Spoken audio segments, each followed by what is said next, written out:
We've got three variants that are now raging throughout the world. The first is the UK variant, which is more communicable by 50 to 80% based on whose math you're using.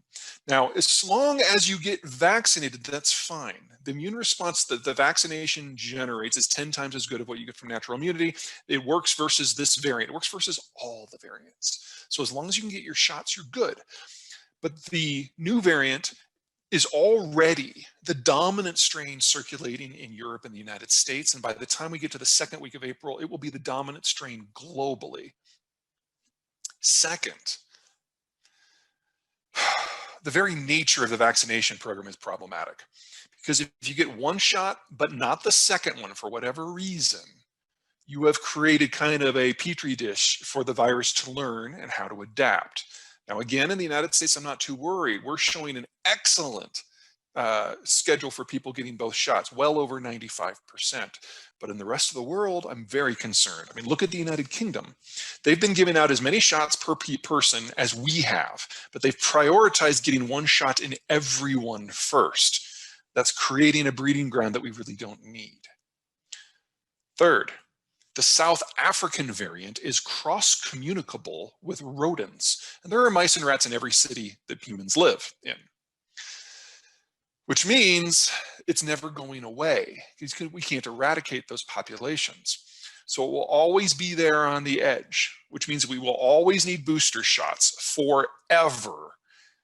And we will always have people in our communities who refuse to get the vaccines who will now be getting COVID over and over and over. The variant I'm most concerned about is the Brazilian one, because it at least in part bypasses pre-existing immunity. Now, again, if you can get the vaccine, you're fine. In fact, we're already testing in phase 3 trials booster vaccines that specifically address all known variants. But if you cannot get vaccinated by July 1st, this strain will be global, which means that North America and only North America can recover soon. The Europeans will not be able to finish their vaccinations till the end of the year. Most of the developing world will not be able to start theirs until next year. And these variants, because of their insidiousness and because of their communicability, are likely to creep back into East Asia very easily. So North America recovers starting in the third quarter, and nobody else has a chance. Now, there are 5 vaccines that are out there right now. Oh, by the way, this is William Shakespeare. Like, literally, that's the dude's name. He's the second person in the UK to get the vaccine.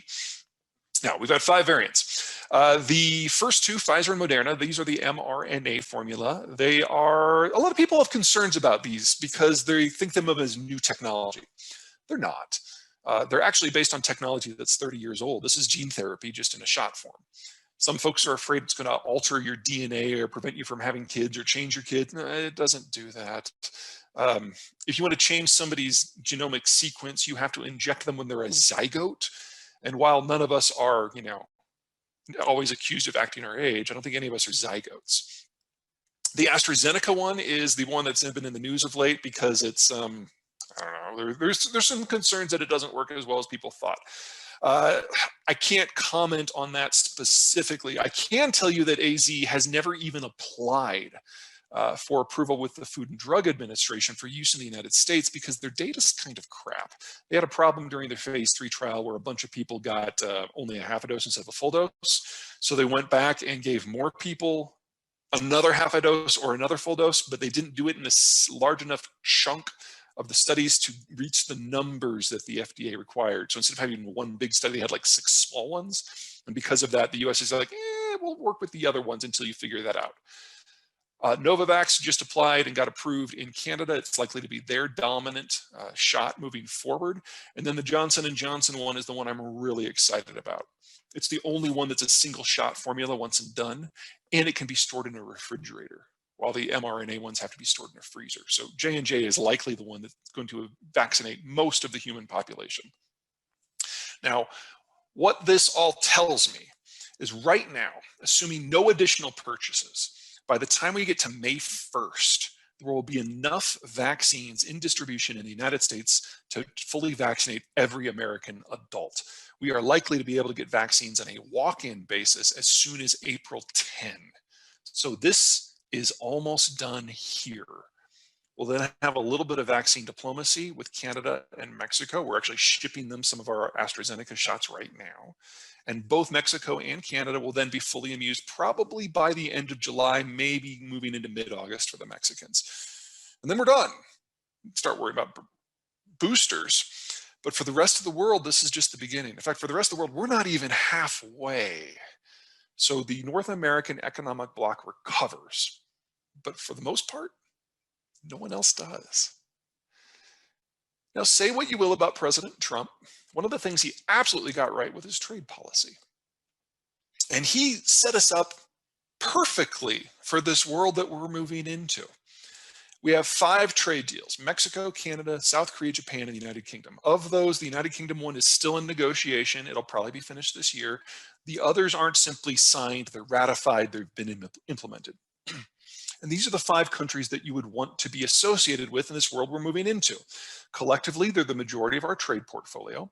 Mexico, Canada, and the United Kingdom are going to be done with vaccinations on a schedule roughly in line with us. Korea and Japan have been very successful at keeping themselves virus-free. And as soon as they get the vaccinations, you know they're going to be effective at distributing them. And that's it. It's done.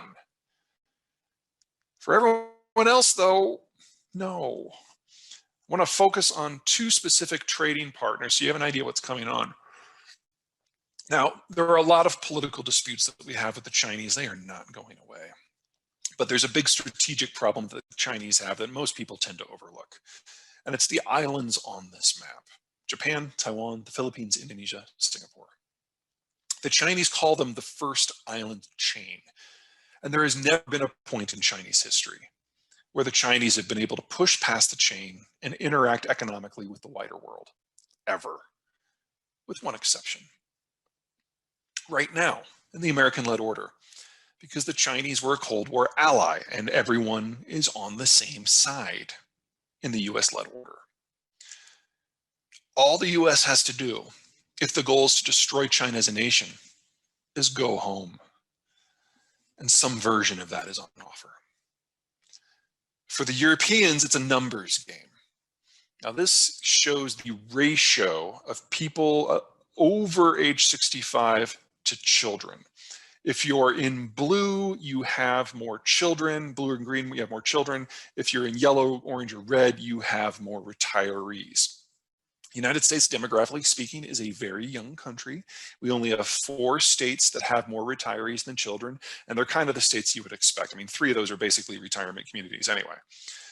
So remember, blue is good, red is bad. Here's Europe. Europe aged past the point of demographic recovery 30 years ago, which means they've run out of young people to purchase the goods that they make. The EU is now an export union, and an export union cannot survive in a world without easy access to consumption-based markets in order to sell their products. A trade war with the Europeans was coming this year, regardless of who won the election back in November. Let's talk manufacturing. This is total value-added manufacturing in the United States. The arrows indicate where the value-added parts come from. The numbers indicate their value in billions, and they're color-coded based on their likelihood of surviving a world where the United States is not holding up the ceiling. Anything that's green is fine. Anything in yellow, figure a quarter of the components by value aren't going to make it. Orange, half, and red, write it off. The US has a lot of green, a lot of yellow, and no red.